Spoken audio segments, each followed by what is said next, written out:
ইলেভেনে তোমরা জিওগ্রাফি সাবজেক্টটা নেবে কিনা, ভূগোল সাবজেক্টটা নেবে কিনা, আজকে এই সম্পর্কেই বলবো। পুরো বুঝিয়ে দেব কেন নেবে কেন নেবে না, কোনটায় সুবিধে কোনটায় অসুবিধে সব বলে দেব, দেখতে থাকো।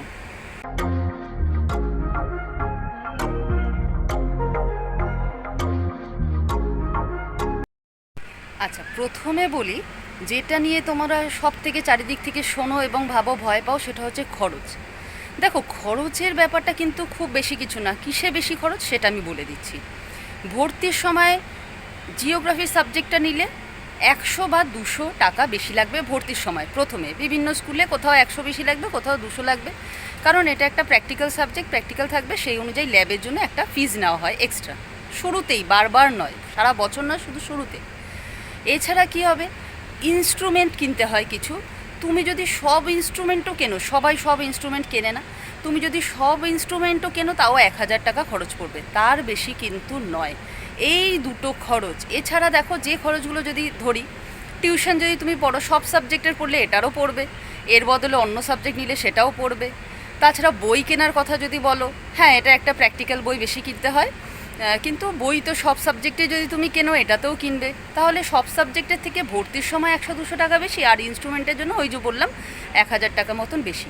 এইবার এটা গেল টাকার ব্যাপার, যেটা তুমি দেখে নাও। তোমার যদি 1000 টাকা 200 টাকার সমস্যা হয় তাহলে সেটা তোমাকেই বুঝতে হবে। আমি প্রত্যেকটা অ্যাঙ্গেল বলে দিচ্ছি তোমাদের, প্রত্যেকটা দিক থেকে আমি বলে দেবো।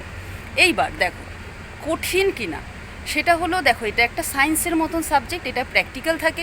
অন্য সাবজেক্টে যেমন শুধু থিওরি পড়লে হয়ে যায়, এটা একটা প্র্যাকটিক্যালের জায়গা থাকে, এবং প্র্যাকটিক্যাল যেহেতু 30-এ থাকে 100-র মধ্যে, 11 টোটালটায় বলো, দুটো সেমিস্টার মিলে, বা 12-এ বলো, সেক্ষেত্রে নাম্বারটাও কিন্তু বেশি ওঠে। তুমি যদি সব ঠিকঠাক করতে পারো, 30-এ 30 পেতে পারো উচ্চ মাধ্যমিকের সময়, সেক্ষেত্রে একটু নাম্বারটা বেশি এগিয়ে থাকা যায়।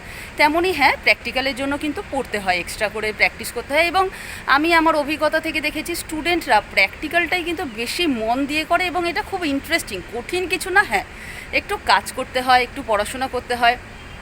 আর একটা কথা, যেমন আর একটা খরচের কথা বলি, সেটা হচ্ছে প্র্যাকটিক্যালের কিছু A4 পেজ বা A3 পেজ কিনতে হয়, সেটা কিন্তু খুব বেশি দামি না। একটা পোস্টার তৈরি করতে হয়, এই রকম ব্যাপার। তো কি অ্যাটেন্ড করতে হবে, তোমাকে স্কুল যেতে হবে, টিউশন নিতে হবে, এইগুলোর একটা ব্যাপার আছে। আর এই ক্ষেত্রে আমি বলবো, আমি কিন্তু 11 এবং 12 প্রত্যেকটি বিষয়, থিওরি, প্র্যাকটিক্যাল, সমস্ত বিষয় ভিডিও দিই তোমাদের। পরীক্ষার আগে সাজেশন থেকে দেখো, মানে আমি পুরো গাইড করে দিই। অনেক স্টুডেন্ট এরকম আছে যারা শুধু আমার ভিডিও দেখে পুরো 2 বছর পড়াশোনা করে এবং রেজাল্ট ভালো হয়।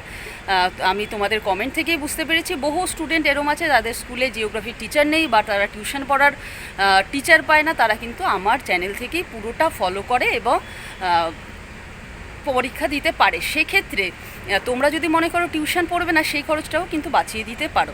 এবার আর একটা বিষয়, যে অন্য সাবজেক্টে যেমন প্রজেক্ট থাকে 20 নাম্বারে, সেটাতেও নাম্বার পাওয়া যায় ইজিলি। এইখানে কিন্তু প্র্যাকটিক্যালের বিভিন্ন, যদি কোনো স্কুল বেশি করে শেখায় তবে সেই স্কুলে বেশি করেই অবশ্যই শিখতে হবে।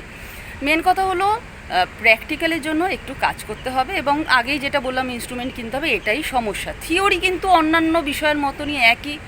সেক্ষেত্রে চারিদিকে দেখবে একটা থাকে কি, ভূগোল কঠিন, বা অন্যান্য ব্যাপার থাকে যে ভূগোলের খরচ বেশি, সেই সব কিন্তু না। যদি তোমরা ইন্টারেস্টেড থাকো ভূগোল পড়ায় তাহলে পড়বে। তবে এটাও বলবো, যারা একদম পড়াশোনা করো না, খুবই মার্কস কম পেয়েছো মাধ্যমিকে, তারা কিন্তু অ্যাভয়েড করতে পারো, কারণ ভূগোলে একটু পড়তে হয়, একটু বোঝার বিষয় থাকে, বিশেষ করে প্র্যাকটিক্যালটা। তুমি যদি পড়াশোনা একদমই করতে চাও না, তাহলে ভূগোলটা না নেওয়াই ভালো। তাহলে এই সমস্ত অ্যাঙ্গেলগুলো আমি বলে দিলাম, আশা করি বুঝতে পেরেছো ভূগোল নেবে কি না। এই সংক্রান্ত কোনো প্রশ্ন থাকলে আমাকে অবশ্যই কমেন্ট করে জানিও, আমি জানিয়ে দেবো। তাহলে আজকের জন্য এখানেই শেষ করছি। খুব তাড়াতাড়ি তোমাদের প্রয়োজনীয় আরও ভিডিও নিয়ে আসতে চলেছি।